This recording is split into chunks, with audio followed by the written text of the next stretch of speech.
Hi guys, welcome back to our channel.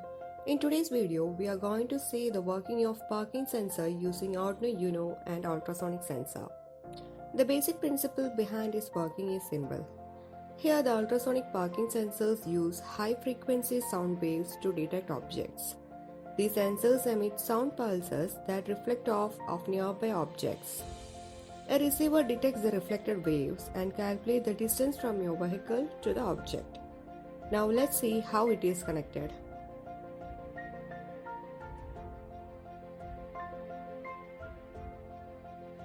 Firstly, connect the VCC of ultrasonic sensor to the 5V of Arduino.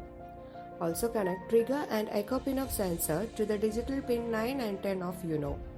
Connect both the ground pins of Uno and sensor.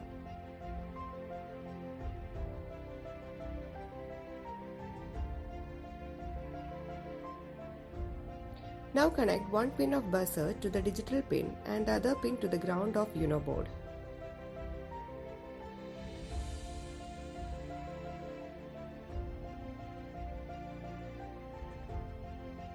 Compile and upload the code and see how our parking sensor is working.